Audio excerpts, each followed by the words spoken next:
ক্ষমতার দাপট দেখিয়ে এক গৃহবধূকে দিনের পর দিন ওইসব কাজগুলো করে আসতেছিলেন আওয়ামী লীগের এক বড় নেতা। তারপর ওই নেতার বিরুদ্ধে যখন গৃহবধূ কথা বলল, তখনই ওই নেতা ওই গৃহবধূর ভিডিও এবং ছবি সামাজিক যোগাযোগ মাধ্যমে আপলোড করে এই গৃহবধূকে একটি বিব্রতকর অবস্থায় ফেললো। এই দুঃখজনক ঘটনাটি ঘটে গেছে গোপালগঞ্জে। পুরো ঘটনা শুনলে আপনারা বুঝতে পারবেন যে মানুষ ক্ষমতার দাপট দেখিয়ে নিরীহ মানুষদের সাথে কি ধরনের কাজগুলো করে। আপনারা স্ক্রিনের মাঝে দেখতে পারতেছেন শফিকুল ইসলাম বাদশা নামের একজন লোকের পিক। তো তার বাড়ি হলো গোপালগঞ্জে। তো তিনি বার্নি ইউনিয়নের সাবেক চেয়ারম্যান এবং বর্তমান আওয়ামী লীগের সভাপতি। আপনারা স্ক্রিনের মাঝে দেখতে পারতেছেন একটা গৃহবধূর পিক। তো এই গৃহবধূর স্বামী প্রবাসে থাকে, তাদের বাড়িতে তেমন কোনো পুরুষ মানুষ নাই, সেজন্য এই নেতাই তাদের পরিবারকে দেখভাল করত। তাদের স্বামী বা তাদের যে গার্জিয়ান ছিল, এই নেতার উপর তাদের আস্থা ছিল, কিন্তু ওই নেতাই তাদেরকে সর্বনাশ করে দিল।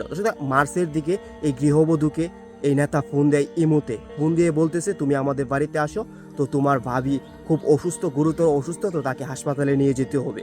তার পরবর্তীতে এই নেতার কথা মতোই এই গৃহবধূ, তার একটা 4 বছরের সন্তান আছে, এই সন্তানকে তার শাশুড়ির কাছে রেখে তিনি তার বাড়িতে যায়, গোপালগঞ্জের সদরে যায়। যাওয়ার পরবর্তীতে দেখতে পারে ওখানে যায় কেউ অসুস্থ না, তাকে এমনি মিথ্যা কথা বলে নিয়েছে। তার পরবর্তীতে তার অঙ্গভঙ্গি অন্যরকম ছিল। তখন তিনি এখান থেকে চলে আসতে চাইলে, এই গৃহবধূ যখন চলে আসতে চাইলো, তখন এই বাদশা নামের নেতাটা তিনি কি করলো, তার ধরে তাকে রুমের মাঝে নিল, এক প্রকার তাকে জর্জবস্তি করে। আপনারা বুঝতেই পারতেছেন তার সাথে কি কাজগুলো করলো। ওই কাজগুলো করলো, শুধু এখানেই সীমাবদ্ধ নয়, তারপর ওগুলো ভিডিও করে দিল। ভিডিও করে তাকে এক প্রকার বিভিন্ন ধরনের কথা বলল যে তুমি যদি কাউকে বলে দাও, তাহলে আমি এই ভিডিও তোমার স্বামীকে দেখিয়ে দেব এবং সোশ্যাল মিডিয়াতে ছেড়ে দিব, তারপর তোমার মান সম্মান একেবারেই চলে যাবে। তো সেই জন্য তোমাকে অবশ্যই চুপ থাকতে হবে। তার পরবর্তীতে এই গৃহবধূ ভাবলো যে হ্যাঁ, আমি যদি বলে দিই তাহলে আমারই সর্বনাশ হবে। সেজন্য তিনি ওখান থেকে চুপচাপ চলে আসলো এবং এই ঘটনাটা আর কাউকে তিনি বলল না। তার পরবর্তীতে কিছুদিন না যেতেই তিনি আবারও ফোন করলো। ফোন করে ওই গৃহবধূকে আবারও তার বাসায় ডাকলো, যদি না যায় তাহলে এই ভিডিওগুলো সোশ্যাল মিডিয়াতে ছেড়ে দিবে, এই ভয় দেখালো। তারপর গৃহবধূ নিরুপায়, তিনি চুপচাপ আবারও ওই বাড়িতে গেল, তার সাথে আবারও জোর জবরদস্তি করে ওই সকল কাজগুলো করলো। এক প্রকার এরকম ভাবে তাদের কাজগুলো চলতেছিল। এক প্রকার এই গৃহবধূ ভাবলো আর কত আমি শিকার হব, আমি এবার ওই নেতার কথা মতো তার বাসায় যাব না।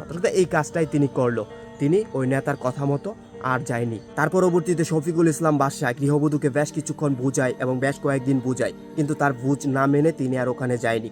তার পরবর্তীতে ওই শফিকুল ইসলাম বাদশা এই গৃহবধূর স্বামীকে ফোন দিয়ে বিভিন্ন ধরনের কথা বলে এবং কি তার আপত্তিকর ছবি এবং ভিডিওগুলো সোশ্যাল মিডিয়াতে আপলোড করে দেয়।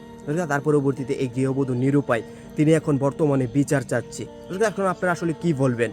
ক্ষমতা যখন ছিল, সেই ক্ষমতার দাপট দেখিয়ে অসহায় নিরীহ মানুষদের সাথে এ ধরনের কাজগুলো করেছে। তারা তখন নির্চুপ ছিল, কারণ নির্চুপ থাকবে না কেন? তখন তো তারা মামলা করতে গিয়েছিল, কিন্তু প্রশাসন তাদের মামলা নেয়নি, এমনকি কোনো সাংবাদিকও তাদের কথা রেকর্ড করে সোশ্যাল মিডিয়াতে ছাড়ে নাই, কারণ তারা ক্ষমতায় ছিল। তাদের বাড়ি গোপালগঞ্জ। আপনারা বুঝতেই পারতেছেন কতটুকু ক্ষমতার অধিকারী তারা ছিল, আর সেই ক্ষমতা দিয়েই এগুলো দামাচাপা দিয়ে রেখেছিল। কিন্তু এখন এগুলো আর দামাচাপা নয়।